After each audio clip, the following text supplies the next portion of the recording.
y'all? It's Apache Man, and tonight, I have to be specific. Tonight, as of this recording, it is an hour and 45 minutes after SmackDown went off the air. Well, probably a little more than that, like probably close to an hour and 50 minutes, so almost 2 hours after SmackDown got off the air.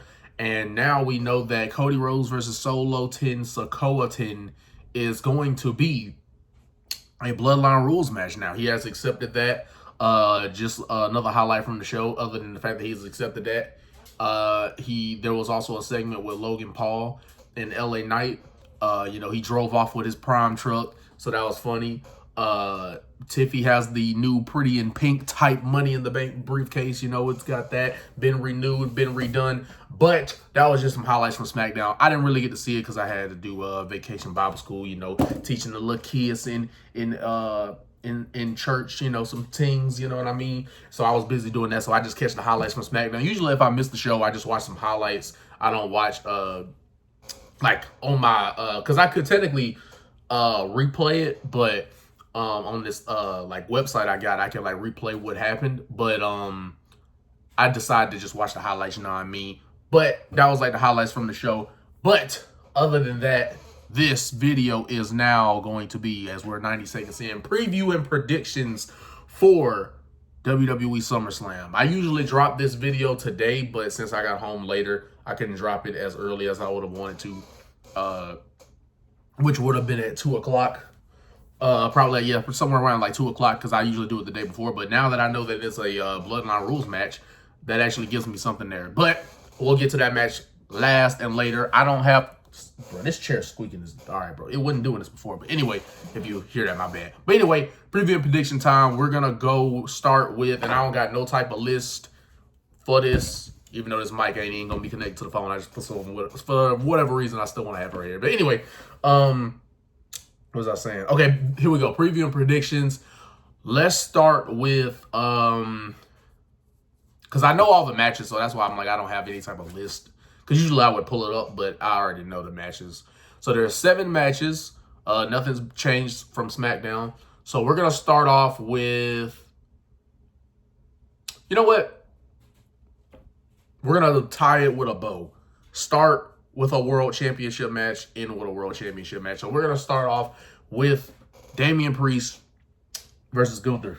So I got Gunther winning this match. If you don't know how preview and predictions work, we say who's going to win and why, and we're trying to base it off of WWE's booking, not like what I would do. So based off of how the show's been booked, I think I got Gunther winning because of mainly because of 2 reasons. Even though I've been wrong before, but for 2 reasons I got Gunther winning. Number one, it's pretty much, I don't think anyone's denying that it's Gunther's time, held the Intercontinental title for 666 days. Has only been pinned 1 time in the WWE by Sami Zayn. It's just one of those things where Damian Priest, even though he's gotten better, I still am not getting the vibe of, he's a world champion. If Seth had it, if Punk had it, if Drew had it, if even Jay had it, I would feel like they're more of a world champion than Damian Priest, but that's just from my perspective, you know what I mean? But I do think Damian Priest has had time to improve, but I just don't feel like I feel like he was one of those situations where, he wasn't ready for the belt, so they gave it to him, even though he was doing some nice work with the Judgment Day, so it wasn't like he was just, completely out of left field to win a world title, but it's kind of are the fans, even whether a heel or a babyface, were the fans receiving him as such, honestly, I would get more if a Dominic was a world champion, because even if you say, he's not that elite on the microphone or not that great in the ring to compete at a world-class level, at least he's getting world-class heel level heat, you know what I mean? So it would have honestly made more sense for Dominic to win Money in the Bank if you had to have a Judgment member win it, but that's just some side conversation. I think Gunther's gonna win it, not only because he's been dominant, but because they obviously had him talk him down, call him street trash, and some people say, well, maybe that's gonna give them Damian Priest the win because maybe build him up as a babyface. But I don't think it's necessary to beat Gunther, considering they're already being very particular on how and who beats Gunther. And I don't think they would do it, because then it kind of would destroy the whole purpose of King of the Ring, because you just had him be longest reigning Intercontinental Champion, 1 King of the Ring. Why would you give him both of those accolades just to lose at SummerSlam. I just don't think they would do that. So based off the book and based off what I'm seeing, I got Gunther winning. And even with the promo with Gunther and Priest and the brawls that they've had, I still didn't. I still had nothing convincing me otherwise. I still got Gunther winning this. I think some fans will get too deep into their own mind and their own heads of their booking, and they'll start like making rash decisions, thinking something else is gonna happen. Not that it's impossible, but it's just, to me, it's on the more less likely spectrum that he'll retain. But hopefully Gunther can restore prestige to this title. Damian Priest shot him for what he did for the title, but it just, at least from my perspective, just wasn't hitting, just doesn't have the character and personality at that top level that you need to be at to be a world champion and world-class superstar. But not to say he won't get there, but to me, I just wasn't feeling that. But Gunther winning this match to me. Next match I'm going to go with, because all these matches are title matches except one. So next match I'm going to go with is Bayley versus Nia. Bayley versus Nia, I have... Oh, man. Again, I can't get into my booking. That's why I'm like thinking like what I would do. And I'm like, can't get into... gosh, man. I would want Bayley to retain, because honestly, I would rather her get cashed in on by Tiffany Stratton, even though we had a cash in last year at SummerSlam, funny enough, with the women's Money in the Bank. So some would say, why are we repeating that? Why are we rushing Tiffany? She just got to the main roster like early this year. So I just feel like even if Tiffany doesn't cash in at SummerSlam, I feel like Nia's probably going to come out with the win. Because I would have Bayley win, but I'm trying to think more what would WWE do. Because if you want to get this preview and predictions accurate, you have to think based off their booking.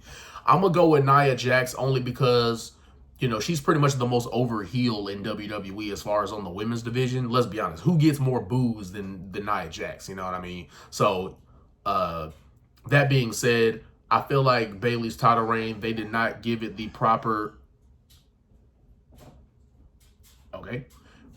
effort that it deserved. Because, her stuff with EO was great because obviously they were a faction. There was a story there and they told it great. Everybody sold it great. And it was just a great moment to see her win the world title at WrestleMania. And in this title reign, I think the biggest problem is they just didn't follow it up with a... I know I'm not talking to Mike, but just something about having a mic. But anyway, I was just about to say, like, they, to me, they didn't give, well, not to me, I mean, it's pretty obvious. They have not given this title reign the same effort that they gave her freaking title win. You know what I mean? So that, to me, is the biggest problem, is that when she won the championship, they didn't give her creative storylines. They didn't, shoot, you could have told a story. Even if you want to do two baby faces, I'm surprised they didn't do her and Naomi in terms of like actually making that a storyline and building that up. But I just feel like she hadn't had the storyline build up in her matches. It would have been cool to see if they would have pushed a Chelsea Green to be like the type of heel who, squeaks by with the win, and then tell that story leading up to the match so that we're prepared and ready to see her, versus Chelsea Green or whoever. But unfortunately, they have not given Bayley proper storylines that hit like the ones with EO. Not to say that all storylines got to take long. I mean, some stories could last a month and a half, and that's enough time to build hype for the match. But I just feel like they didn't put that effort into giving her the creative storylines and promos that they really needed to get her matches interesting. And some could say because she didn't really face people like Bianca Belair or like a Jade Cargill, she didn't really have a Becky Lynch or whoever you consider a main eventer or established as a main eventer, a Charlotte Flair, whoever. She didn't have anybody like that to add to the resume. I mean, everybody she faced was like Naomi, former world champion, but even then they got turned into a triple threat. Piper Niven, the crowd have never received her as a main eventer. Chelsea Green could get over as a main eventer, but they have her, to me, lose a little too much. But all that being said, she hasn't really faced anyone who they've established as a world-class, heel. So Nia would honestly probably be her first one. And so I'm going to say that Nia's winning this match. It just doesn't feel... I just feel like there's really no scenario where Bayley wins this. Unless you have her win and then get cashed in on immediately or something like that. But either way, I think a Tiffy cash-in is either being teased or it's happening. That's how it goes to me. But I'm going to have... Nia Jax winning this as well. So I got both King of the king and queen of the ring winning their matches at SummerSlam. That's what I got going on. That's what I'm thinking. But we move on to the next match that comes to mind. We're gonna go Sami Zayn versus Braun Breaker. Now, some could say Ilya Dragunov because they've had their issues. You know, could he interrupt this match? I don't think that's necessary. Honestly, I think that would just make a. You know, I'm trying to think. Because I'm thinking of it like, how long can you have Ilya out? Because it would be cool if Ilya was the one to take the title off of Braun at some point. Not anytime soon, of course, if he were to win. But to me, if Braun were to win at SummerSlam, Ilya, to me, could be like, because we've seen them face like 2 or 3 times already on Raw. So if you let the months go by and we don't see them wrestle each other and put Ilya in other storylines, which I know they won't do, but have him come out on the win in other storylines, I think, you know, Elimination Chamber next year, something like that, that could be when Braun Breaker loses it, right?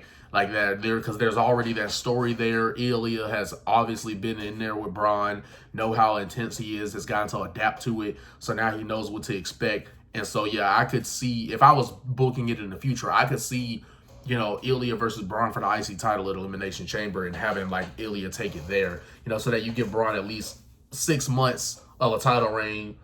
But I'm trying to think. If he were to win, it'd be 9, 10, 11, 12, 1, 2. Oh, yeah, so that would be, so that'd be like a 6-month title reign right there. But I wouldn't mind seeing, you know, Ilya take it away. And then, there's a lot of future booking, but then you could have a heel Chad. But even then, it's how over will Chad Gable be as a heel after like that long of a time? But it would be interesting if they did a thing where Ilya. That's why I mean by like the mid card division is stacked on Monday Night Raw, because I could see a Ilya taking it. If Braun were to win, I could see a Ilya taking it down the line. Then a Chad Gable could take it down away from Ilya. I mean, what a match that would be! Ilya versus Chad Gable. Sign me up for that one. But either way, let's get to who was going to win this match. I probably should do, it'd be cool if I did a live stream with my preview and predictions. I'd be going all over the place. But anyway, I am going to have Braun Breaker win this match. As you can clearly see by the way I was talking, I'm going to have Braun Breaker win this match because I feel like with the way they booked him so dominantly, and again, Sami Zayn, you know, now he's the one who's pinned Gunther and Braun Breaker. He's broken both of their undefeated streaks. So I feel like it would not serve Sami any more of a dominance of a champion beating Braun a second time. And I don't think it does good for Braun Breaker's momentum to lose a second time to the same person on back-to-back PLEs. So I got Braun winning this. Some people could say it's too early just because, you know, what the draft happened after WrestleMania, right? So he's only been on WWE Raw since what, late April? Somewhere around there, late April, somewhere around there, maybe early May. So this would be like almost 4 months into his, 3 months. It'd be like 3 months into his main roster run on Monday Night Raw. And it's like, dang, you know, you're already going to give him, you know, the IC title. But hey, man, you can make him your version of, you know, some people say Goldberg, some people say Brock Lesnar. You know, you can make him that. He's believable to me as that type of guy right now. Not just his intensity, but the way he cuts promos. The prepackaged he did this past week on Monday Night Raw was dope. And it's just, man, like, he's ready. You know, they booked him strong. I feel like there's no sense of, like, having him lose the Sami once. Okay, that makes sense, right? You can create that story if he got ahead of himself. Boom, boom, boom, thinking it was going to be easy. But then the second time around, you know, the rookie would have to learn by now that, yeah, like, I know what I need to do to put this guy away, especially with the intensity I have and the difference in size and all that type of thing considered. I think you got to have Braun win the IC title.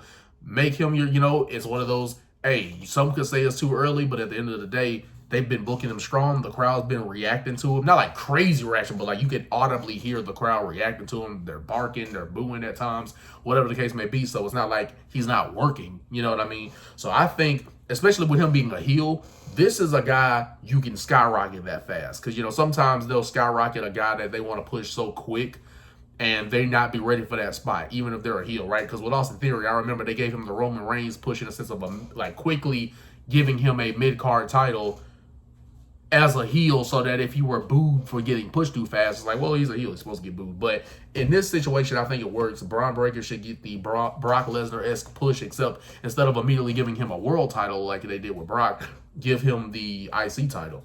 And like I said, it's more than believable. They've been building him up week after week as this dangerous force who's been constantly taking out Sami Zayn. So, and I think the last visual we saw was Sami Zayn actually tossing Braun Breaker out of the ring. So usually when the babyface gets the upper hand the week or like, you know, the days before the pay-per-view, that usually means that the heel's going to win, and then vice versa, right? Heel gets the last laugh. That most likely means the babyface is probably going to win.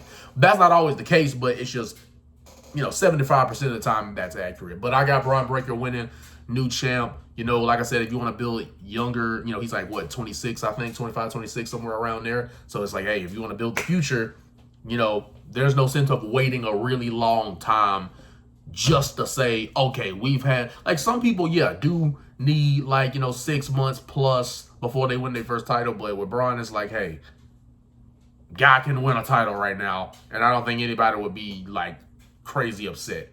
But anyway, moving on, we go into our next match. Try not to make this video over 30 minutes, but we'll try. We get into our next match. I'll go this match next just because it's pretty simple. LA Knight, yeah, versus Logan Paul. Two guys who are my favorites right now in the business going at it. I got LA Knight winning, you know what I mean? It's just one of those things where, another one where I got two reasons for why I think, you know, this person will win. I think LA Knight will win because of two reasons. Number one, Logan Paul, even though he's, you know, good as a heel, you know, been doing fantastic in the ring, I just feel like there's really not much he can do for that title. I feel like his whole character and his whole purpose for that title was, I'm going to use this title as a vanity project to put out there when I'm doing, you know, prime promotion, going to UFC events, going to boxing events, doing Impulsive with, you know, different famous celebrities and all this other stuff. And I'm just going to like basically promote this US title like it's another one of my products. You know what I mean? I'm sure that's pretty much been his whole shtick there, considering he's like at 270 plus days. And he's at like 270 plus days. I think it was 273 if I'm not mistaken. It'll be 274 by the time we get to SummerSlam. He'll only have had, I think he's had like two title, since being champion, I think he's had two title defenses, but I think he's had like 4 matches, right? Because I think he won, I think he was, yeah, he faced Kevin Owens at the Royal Rumble, the Triple Threat at WrestleMania, Elimination Chamber, then the Triple Threat at WrestleMania, then he faced Cody, and then this match with LA will be his next. So he's only had, so I was right, he's had 4 matches since being the champion, and he's only defended it twice. So all that being said and considered, like I said, I don't think there's anything Logan can do for it, which brings me to my second reason, that because Logan Paul can't do nothing else for it, you have to give it to LA Knight, because, you know, it's kind of like, where does LA Knight go if he doesn't win this title? You know, you see what I'm saying? Yeah, you know where I'm going, like, where does LA Knight go from there, right? The crowd, not obviously he was more over last year, you know, getting much bigger pop. I mean, the pops were big, but you can tell it was a little bigger back then, because obviously it was fresh, it was new. So it was a much bigger pop last year, and he's still getting a big pop now, but it's just a little bit different. It's like they're still loud for him, but it's not as loud type of thing. But still is over with the crowd, still getting big pops. So it's like, go ahead, put the belt on him, because if you don't, to me, this will be an example of like, okay, we can do the yeah stuff, we can get behind LA Knight, we can do the catchphrase, but if the guy, you know, we're digging the personality, but if he never wins anything, it's like, you can only get behind that personality so much until it's like, bro, he's gotta win something. Like, because here's the thing, you can have a great personality, but if you fail over and over and over again, like if you fail, like failing a few times, okay, but when you fail like too much, that's when you start getting to like Dolph Ziggler status, where like the guy's gotten over multiple times, but because they never followed up on that momentum he captured or recaptured, that's what lets the crowd like not caring, you know, when his music plays. Because they went from popping big for Dolph Ziggler in, you know, 2015 with the Survivor Series going on, and then 2016 with the IC feud he had with The Miz, and, you know, like, just giving you examples of like times he recaptured momentum and they just didn't capitalize on it. You know, obviously when he became Money in the Bank winner and he became world champion, like that was other times he had momentum. Like just one of those examples of when the crowd was behind a guy, but because he kept failing over and over again in his booking, they kept having him fail over and over again. Not that he didn't win anything, but they just had him lose way too many times to where eventually the crowd was like, oh yeah, Dolph Ziggler or whatever. You know, it goes to show you that like they could be behind a guy, they could care about a guy, but if he loses too many times, they'll eventually be like, all right, you know, the catchphrase, the personality, whatever was cool. But it's like, if you can't win nothing, it's like, okay, how long can I get behind this thing until I'm like, all right. It's like, because think about it, when you're behind a guy, you're cheering him, saying his name. No Joe Hendry on that. But you can only do that so many times until they have to win something. Like when they're behind The Rock, when they're behind Stone Cold. Imagine if WWE would have just had them constantly losing their title matches. Could you imagine at WrestleMania 14 against Shawn Michaels, if Stone Cold Steve Austin, the guy who's the face of the new era, and single-handedly, you know, being the main factor as how they beat WCW. Imagine he didn't become the WWF champ. You know, that would have heavily depleted his momentum, and it wouldn't have made any sense. And there probably would have been a lot of fan outrage anyway, so they probably would have had a choice because there would have been a lot of outrage from the crowds. But anyway, LA Knight's got to win this. He's already lost 2 world title matches. One was against Roman, and then they had the Fatal 4-Way at the Royal Rumble this past year. You know, so it's like he's already lost 2 world title matches. So there's no reason why he shouldn't be able to win the U.S. title. You know what I mean? So I got LA Knight winning. And I thought that was going to be one of the things I was going to go shorter on. But just when I started thinking of examples and all that other stuff, that's what led me to go on a tangent a little longer. But next match we're going to go into is Liv Morgan versus Rhea Ripley for the Women's World Championship. I have Liv retaining only because I think they're really, again, based off their booking, I really think they're going to tell that story with either Dom maybe helping her out accidentally. Maybe they do a thing where Dom fully turns on Rhea and her getting Liv to cry and all that was a facade from this past week or last week.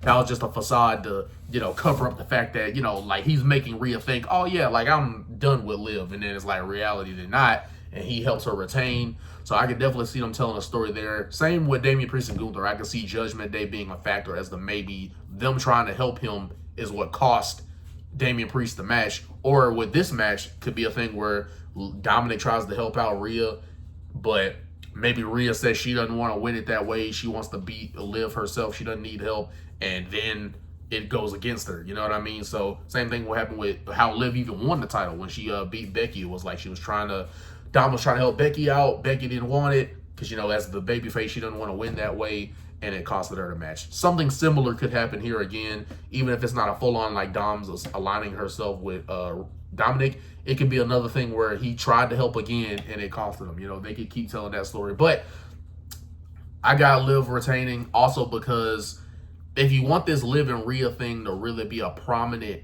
program, you don't want to give Rhea the title immediately. You know, giving it back to her immediately is kind of crazy because it's like, well, if you built this momentum, like, you know, just making Liv feel more like a main event talent, she's doing great in this storyline. You know, some people like her promo, some people don't. But as a character, she's been doing fantastic work as far as like in the segments where there's more of the storytelling involved.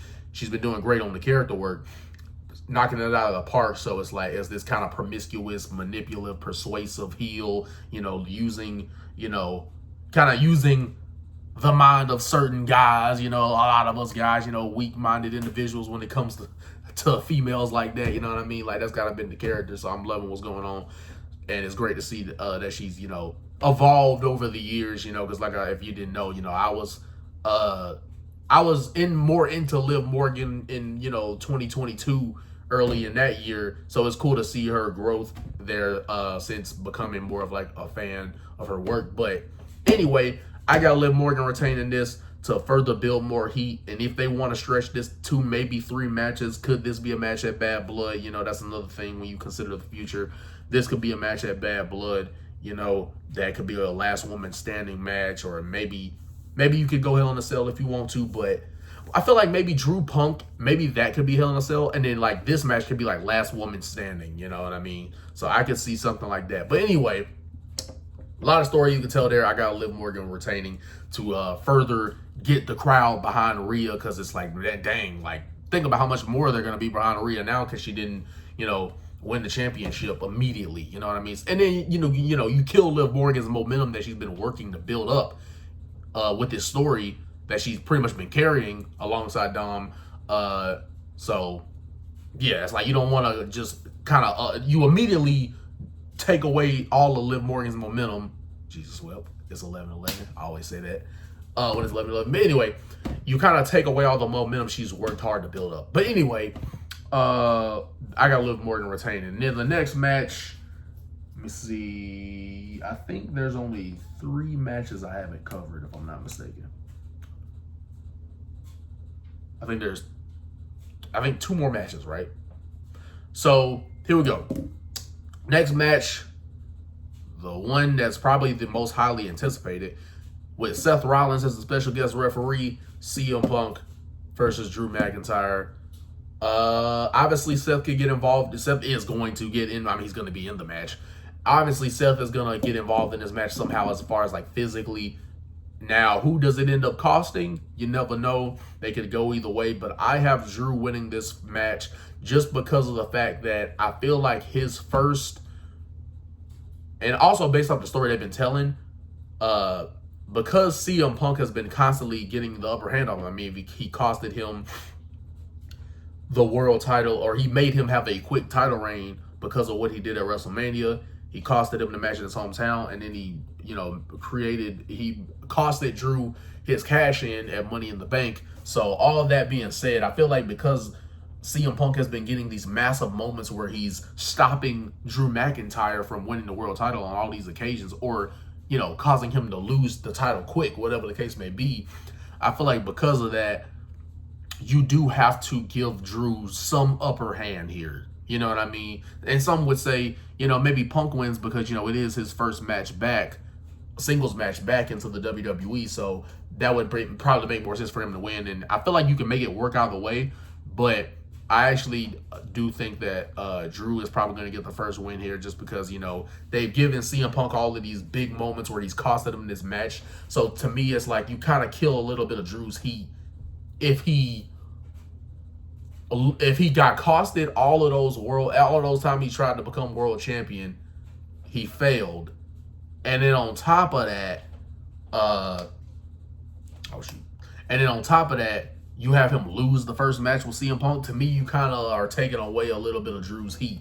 I'm sure the crowd will still boo him, but I do feel like you take a little bit rewind a little bit of his heat away if you have him lose the first match. So I got Drew winning this first match because obviously they can have Punk win the feud. That could make up for the fact that he loses his first singles match back, is the fact that, and like I said, Seth, to me, because he hates Punk more, that could be a deciding factor as well. But I don't think I'm forgetting any other matches. Let's see, we've covered world title match, both women's world title, both mid-card titles, just covered Punk and Drew, and there's 7 matches on this card. So yep, last match is going to be the champion, the American Nightmare, Cody Rhodes versus Solo Sikoa in what has now become official as of this recording from Friday Night SmackDown, a Bloodline Rules match. So don't know if that could be the time where Kevin Owens returns or Roman Reigns, or even though they've only been gone for like, a few weeks, but because they got put through the table.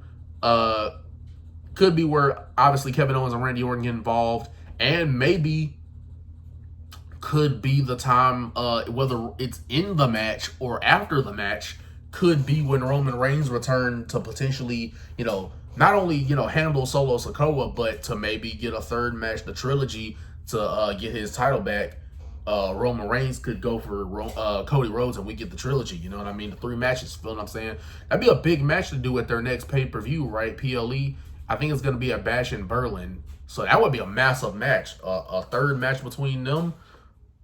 So SummerSlam, right, other than WrestleMania, you like SummerSlam. All right, so this is going to go a little bit over 30 minutes, but I've almost kept my promise. Anyway, SummerSlam obviously is the second biggest PLE. For those who don't know, WrestleMania is their biggest. SummerSlam would be the second. Royal Rumble would be third. Survivor Series would be fourth. And I don't think they're going to wait all the way to Survivor Series. So if not WrestleMania, the next best thing for Roman would be returning to SummerSlam. Since we haven't seen him since WrestleMania anyway, SummerSlam would be the perfect time. You know, hopefully he's gotten to properly grieve over the loss of his father, you know what I mean? Like, I think that was, I think 2 weeks ago, maybe a week or two ago, lost his father in real life. So rest in peace to Sika. Hopefully Roman Reigns is doing well and doing great. And if possible, you know, can return at SummerSlam. That would be a big moment. You know, have Paul Heyman return as well. You know, maybe he comes out there and introduce him, or we can just get Roman music straight up. I'm fine with either one. But I just feel like the only reason why I sometimes I prefer the music just to hit rather than Paul coming out there introducing them, just because I feel like when that music hits, that's the real pop. But when the guy has to introduce him, it's like, oh man, now I already know he's coming. You know what I mean? You could do a thing where Roman comes out and then Paul Heyman could come behind him, like something like that. I think you could do it either way. But I like it when the music hits and then maybe you have Paul come behind him. Because I feel like the real pop is when the music just hits. There's no one introducing him. The real pop to me is when the guy's music just hits. Just boom, and they out there. But anyway, Bloodline Rules match. Could see Kevin Owens and Randy Orton get involved in this. Obviously, for those who don't know, the Tongans, well, not Tongans, it was a Tongan and a Samoan. Jacob Fatu and Tama Tonga have become the new WWE Tag Team Champions from Friday Night SmackDown from tonight. So they're kind of making you believe a little more that he could take it away from Cody. Because look, you know, Solo's group just got the job done, right? Recreating what Roman did with the Usos when the Usos won the tag titles. But even though they won it after, I think they won it after. Yeah, they won it after Roman became champ. So they're doing a reverse way where it's like, okay, in the Bloodline faction, Solo's team of Tama Tonga, Tama Tonga and Jacob Fatu, they got the job done. Even though DIY, Johnny Gargano, Tommaso Ciampa only held the title, I saw on the internet for 29 days. Not even a month, but, you know, I can see, you know, I understand they're building the story. But anyway, so maybe you could see a Jimmy Uso return in the Bloodline Rules match, but a lot of things can happen in the Bloodline Rules match. If you know from WrestleMania 40, there's a lot that can happen in a Bloodline Rules match. So just to keep that in mind. But even with all that being said, with new tag team champions of Tama Tonga and Jacob Fatu, and with it being a Bloodline Rules match now at SummerSlam for the main event, I still have Cody Rhodes winning, mainly because one, they've already set up him and The Rock from when The Rock talked to him and said, you know, our story's just begun, when he said that on that Raw after WrestleMania 40 this year. They've set that up already. We still haven't even got the Randy Orton feud. So because there's all these big time feuds like The Rock and like Randy Orton that we still haven't gotten, and that's probably when Cody's title reign is going to kick up a little more.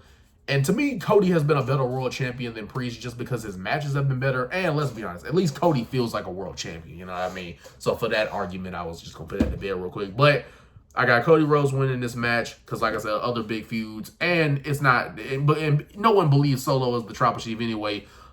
So he's not ready for the WWE Championship yet, you know, especially taking it away from Cody with the momentum he's gotten with the crowd and everything and still over with them. So Cody Rhodes to retain. But that's what we got. Cody Rhodes, Gunther, LA Knight, Braun Breaker, Nia Jax, Liv Morgan, and then I got Drew McIntyre. So those are my picks for who winning for my preview and predictions for SummerSlam 2024. Hopefully it's a great show. But at the end of the day, we're going to say it is what it's going to be as the Prodigy, constantly and keeping it going with more videos. Make sure y'all like, comment, subscribe on your way out. But until then, I shall see y'all again since I'm DJ White. So let's get it till I see y'all young boys and girls again. Peace.